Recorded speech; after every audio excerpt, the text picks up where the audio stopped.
saya mulai pembelajarannya. Assalamualaikum warahmatullahi wabarakatuh. Waalaikumsalam. warahmatullahi wabarakatuh. Bagaimana kabar kalian semua?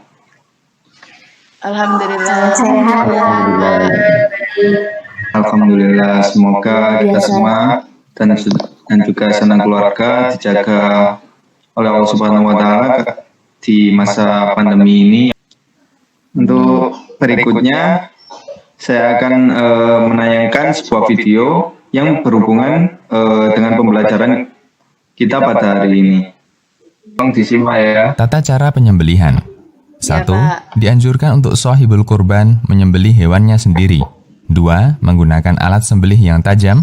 3. Dianjurkan untuk didirikan dan diikat kaki depan kiri untuk unta. 4. Untuk selain unta seperti kambing atau sapi, maka dianjurkan untuk dibaringkan di atas badan samping kiri dan menghadap ke arah kiblat. 5. Meletakkan kaki penyembelih di atas leher hewan tanpa menyiksa hewan. 6. Memulai dengan membaca bismillah, wajib, dan takbir, sunnah. Sebagian ulama mewajibkan bagi shahibul kurban untuk memakan daging kurbannya, baru kemudian disedekahkan kepada fakir miskin dan dihadiahkan kepada orang kaya dan dilarang untuk diperjualbelikan. Gimana untuk videonya? Apa perlu saya ulang lagi supaya lebih jelas? Iya Bapak, diulangi lagi. Ya, tunggu sebentar ya. Perhatikan baik-baik. Tata cara penyembelihan. 1. Dianjurkan untuk shahibul kurban menyembelih hewannya sendiri. 2. Menggunakan alat sembelih yang tajam. 3. Dianjurkan untuk didirikan dan diikat kaki depan kiri untuk unta. 4. Untuk selain unta seperti kambing atau sapi, maka dianjurkan untuk dibaringkan di atas badan samping kiri dan menghadap ke arah kiblat. 5. Meletakkan kaki penyembelih di atas leher hewan tanpa menyiksa hewan. 6. Memulai dengan membaca bismillah, wajib, dan takbir, sunnah. Sebagian ulama mewajibkan bagi shahibul kurban untuk memakan daging kurbannya, baru kemudian disedekahkan kepada fakir miskin dan dihadiahkan kepada orang kaya dan dilarang untuk diperjualbelikan. Sekian untuk pengulangan videonya. Sekarang saya mau memberikan beberapa pertanyaan untuk kalian. Dari video yang tayangkan tadi, menurut anak-anak, video tersebut merupakan peristiwa apa? Ada yang bisa menjawab? Saya, Pak. Ya. Dari video yang saya lihat, itu merupakan proses atau tata cara penyembelihan hewan kurban, Pak. Iya, bagus. Saya mau bertanya lagi. Apakah di antara kalian ini ada yang mengetahui apa itu pengertian kurban? Saya Bapak. Ya, apa? Jadi menurut saya pengertian kurban itu menyembelih hewan pada Idul Adha, yaitu tanggal 10 sampai 13 Dzulhijjah. Mungkin dari anak-anak lain? Saya Pak. Ya, silakan. Kalau kurban kalau menurut bahasa itu artinya mendekatkan diri. Mendekatkan diri. Ya, bagus sekali.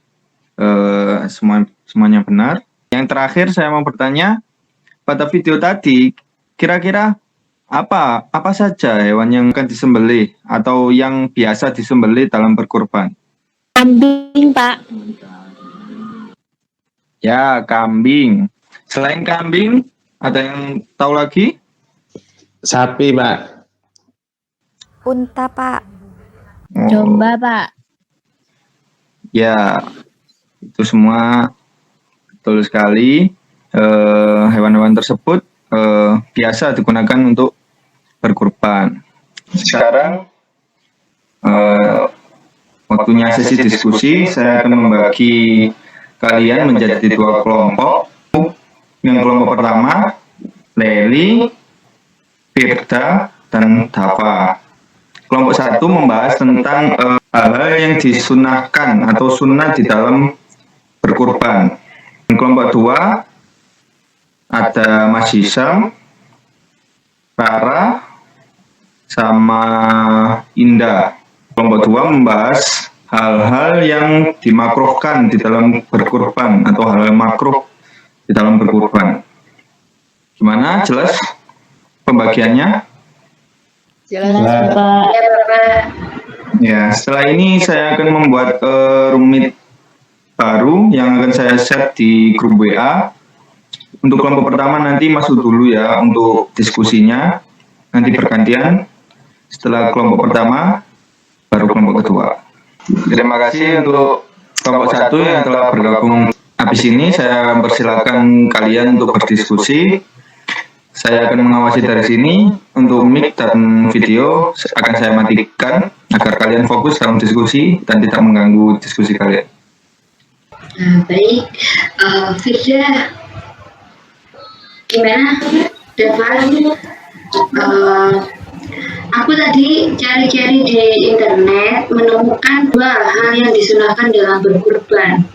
Yang pertama yaitu hal yang disunahkan memilih hewan yang sehat dan gemuk, yaitu bukan hanya yang telah memenuhi syarat saja, tapi disunahkan yang banyak dagingnya dan juga hewan tersebut tidak cacat.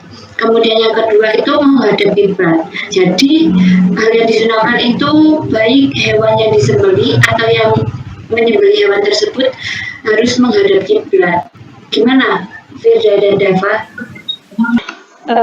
Aku tadi juga baca-baca, ada beberapa hal juga yang disunahkan, seperti menajamkan pisau. Penyembelih hewan kurban dianjurkan menajamkan pisau dengan tujuan agar penyembelihan sukses. Gitu kalau dari aku. Gimana? Apa sudah sampai di sini saja diskusinya? Sudah, Pak. Sudah, Pak. Ya. Sekarang kalian keluar bergantian dengan kelompok 2 ya. Sekarang giliran kelompok 2 yang diskusi. Nanti kita akan bergabung bersama lagi di Google Meet yang pertama tadi. Oke, Bapak, terima kasih. Ya, sama-sama. Ya, terima kasih untuk bergabung untuk room diskusi ini. Saya persilakan untuk kalian berdiskusi tentang materi yang telah saya bagikan. Saya akan mengawasi diskusinya dari sini. Video dan mic saya matikan supaya tidak mengganggu kalian nanti diskusi. Baik, Pak. Ayo guys, gimana? Kita cari Makro ya? ya makruh dalam berkurban. Aku. Ya, Apa Sam? apa Syam? Yaitu menyembelih hewan di hadapan hewan lainnya. Jadi menyembelih hewan sebaiknya tidak dilakukan di hadapan hewan lainnya karena hal itu dapat menyakiti mereka. Menurutku ya itu menajamkan pisau di hadapan hewan sembelihan, karena bila ingin menajamkan pisau untuk penyembelihan maka ngelakuinnya itu jauh di hadapan hewan yang akan disembelih. Yang dilakukan di hadapan hewan sembelihan dengan sengaja itu dapat menyakiti mereka dan membuat mereka takut. Kalau aku ya tadi nemu yaitu mematahkan leher hewan kurban sebelum disembelih ataupun mengulitinya sebelum hewan itu benar-benar mati, atau juga menyembelih sampai putus leher hewan kurbannya. Ini kan termasuk hal yang dimakruhkan ya. Kalau menurutku sih itu. Bagaimana, sudah kan ya, Rek? Ya sudah cukup. Ya. Sekarang kalian kembali ke Google Meet yang awal tadi bersama dengan kelompok 1. Kita akan mempresentasikan hasil diskusi kalian. Baik, Pak. Siap. Baik Pak, terima kasih. Sama-sama. Baik, waktu diskusi sudah berakhir. Silakan untuk kelompok yang pertama mempresentasikan hasil diskusinya kepada kita semua. Baik, Bapak, terima kasih atas waktunya. Saya dari perwakilan dari kelompok 1 akan mempresentasikan hasil diskusi kami, yaitu mengenai hal-hal yang disunahkan dalam berkurban. Yang pertama yaitu memilih hewan yang sehat dan gemuk. Dalam mencari hewan kurban bukan hanya yang telah memenuhi syarat saja, namun disunahkan yang banyak dagingnya dan jangan memilih hewan yang cacat. Kemudian yang kedua, menghadapkan kiblat. Saat menyembelih, disunahkan hewan sembelihan dihadapkan ke arah kiblat dan penyembelih juga dianjurkan menghadap kiblat. Yang ketiga yaitu menajamkan pisau. Penyembelihan hewan kurban dianjurkan menajamkan pisau dengan tujuan agar penyembelihan itu sukses. Kemudian yang keempat, membaca bismillah dan takbir. Dan yang kelima, waktu dan tempat penyembelihan kurban yakni selepas sholat Idul Adha mulai 10 hingga 13 Dzulhijjah sebelum matahari terbenam. Dan tempat pelaksanaan yang diutamakan bersih, nyaman, serta aman. Jadi itu hasil diskusi dari kelompok 1. Mungkin dari kelompok 2 ada pertanyaan. Saya Mbak izin bertanya. Ya, Mbak Dewi Rahmawati silakan. Apakah dibolehkan melafalkan niat misalnya saat saya hendak menyembelih kurban untuk orang tua saya yang telah wafat, lalu saya mengatakan ini adalah kurban untuk bapak saya, ataukah saya cukup melakukannya tanpa melakukan niat tersebut? Terima kasih. Baik, terima kasih atas pertanyaannya. Pertanyaannya mungkin bisa dijawab dari kelompok saya, yaitu Mbak Firda. Jawaban dari kelompok kami yaitu niatkan tempatnya di dalam hati. Maka cukup Anda niatkan dalam hati, tidak perlu melafadzkan niat. Dia harus membaca tasmiyah dan bertakbir saat menyembelih. Berdasarkan riwayat sahih dalam as-sahihain dari Anas radhiyallahu anhu, dia berkata, Nabi SAW berkurban dengan 2 ekor domba. Dia menyembelihnya dengan tangannya seraya membaca bismillah dan takbir. Tidak mengapa jika Anda mengatakan, ya Allah, ini adalah kurban untuk bapakku. Ini bukan melafadzkan niat. Bagaimana penanya Mbak Dewi dengan jawaban dari kelompok 1? Baik, terima kasih Mbak Firda. Sudah cukup puas dengan jawabannya. Alhamdulillah. Baik, saya dari kelompok 1 akan mengakhiri diskusinya. Apabila ada salah kata atau kekurangan, mohon dimaafkan. Saya kembalikan lagi kepada Bapak Guru. Terima kasih dari kelompok 1, sangat bagus sekali untuk presentasinya, dan juga pertanyaan dari kelompok 2 juga bagus. Selanjutnya silakan dari perwakilan kelompok 2 mempresentasikan hasil diskusinya kepada kita semua. Baik, terima kasih. Saya akan menjelaskan tentang hal-hal yang makro dalam berkurban. Pertama, menyembelih di hadapan hewan lainnya. Saat menyembelih hewan, sebaiknya tidak dilakukan di hadapan hewan yang lainnya, karena hal itu dapat menyakiti mereka. Kemudian, menajamkan pisau di hadapan hewan sembelihan. Bila ingin menajamkan pisau untuk menyembelih, maka lakukan hal itu berada di tempat yang jauh dari hewan sembelihan. Proses pengasahan pisau yang dilakukan di hadapan hewan sembelihan dengan sengaja dapat menyakiti mereka dan membuat mereka takut. Kemudian mematangkan leher sebelum menyembelih, atau mengulitinya sebelum hewan benar-benar mati, atau menyembelih sampai putus leher hewan kurban. Dengan sengaja menyakiti hewan sembelih dengan mematangkan leher atau kepalanya termasuk hal yang dimakruhkan. Berdasarkan fatwa Syarah Islamiyah, para ulama menegaskan makruhnya memutus kepala ketika menyembelih dengan sengaja. Khalil bin Ishaq dalam buku tasarnya untuk fikih Maliki ketika menyebutkan hal yang dimakruhkan pada saat menyembelih, beliau mengatakan di antara yang makruh adalah secara sengaja memutus kepala. Yang terakhir yaitu menggunakan pisau yang tidak tajam. Karena salah satu kesalahan dalam ibadah kurban ialah membiarkan hewan kurban tersakiti terlalu lama dengan pisau yang tidak tajam. Sekian dari presentasi kelompok 2. Mungkin ada yang mau bertanya? Saya mau bertanya, Ya, silahkan. misalnya ya, kan keluarga kami kan pengen kurban, terus hewan kurbannya itu jatuh dari loteng rumah. Lah, hewannya itu belum mati, lalu keluarga kami langsung menyembelihnya sebelum hewan itu mati.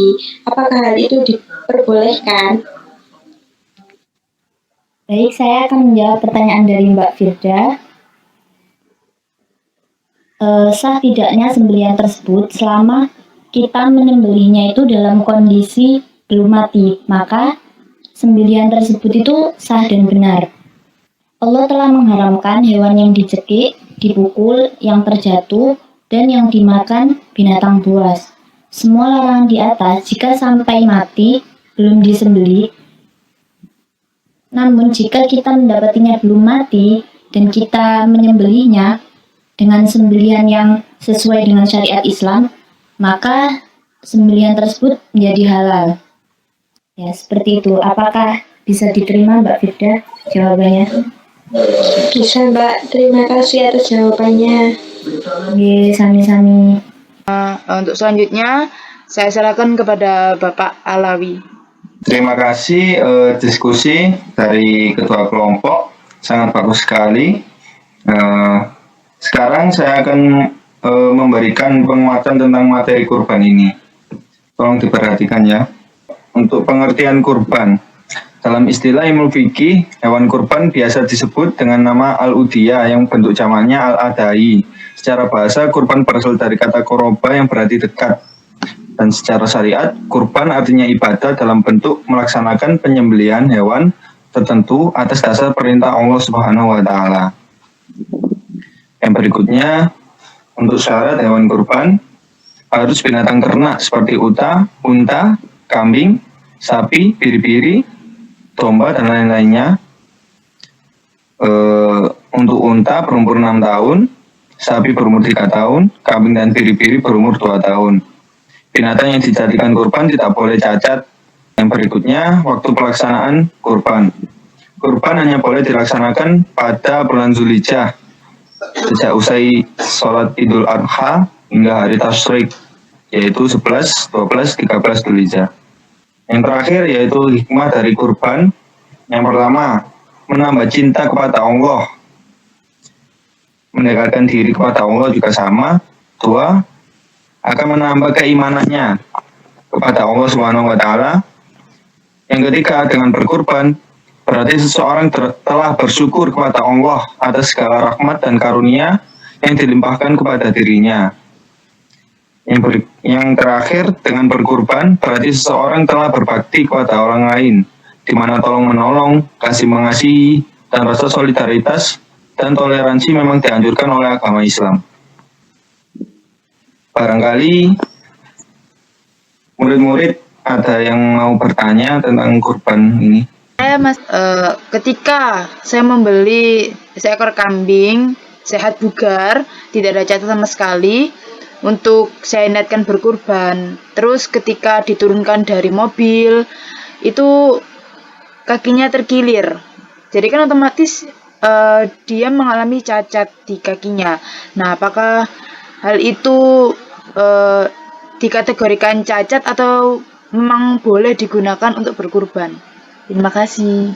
Terima kasih Mbak untuk pertanyaannya. Ini kambing tersebut sejak awal sudah ditetapkan sebagai hewan kurban, dan kemudian kakinya patah ketika dikirim misalnya. Dalam kondisi seperti ini, pemiliknya tetap menyembelihnya karena hal itu dianggap sah. Karena saat hewan tersebut mengalami cacat, maka dia menjadi amanah seperti barang titipan atau wadiah.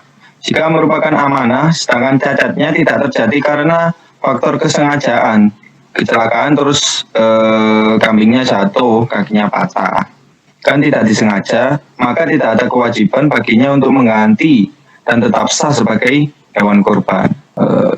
Bagaimana? Sudah jelas? Ya, jadi tetap sah ya Pak, karena nggak sengaja, karena kecelakaan tadi. Iya, betul sekali. Kecuali cacat yang dialami kambing itu sejak lahir atau sengaja untuk dipatahkan kakinya, itu baru tidak boleh. Terima kasih Pak. Ya, sama-sama. Baik, saya rasa sudah cukup pembelajaran kali ini. Sebelum saya akhiri pembelajarannya, saya akan memberikan tugas kepada anak-anak sekalian. Yang pertama tugasnya itu merangkum atau meresum dari pembelajaran kali ini, dan juga yang kedua itu kalian mencari dalil tentang kurban, minimal 2 dalil. Jelas untuk pembagian tugasnya? Jelas, Jelas, Pak. Jelas Pak. Terima kasih untuk anak-anak yang telah mengikuti pembelajaran pada hari ini dari awal sampai akhir. Semoga kalian diberi kesehatan agar kita dapat berkumpul lagi pada pertemuan berikutnya. Amin. Mari kita bersama-sama membaca doa kafaratul majelis. Subhanakallahumma wa bihamdika asyhadu an la ilaha illa anta astaghfiruka wa atubu ilaik. Terima kasih sekali lagi. Wassalamualaikum warahmatullahi wabarakatuh. Waalaikumsalam warahmatullahi wabarakatuh. Wabarakatuh.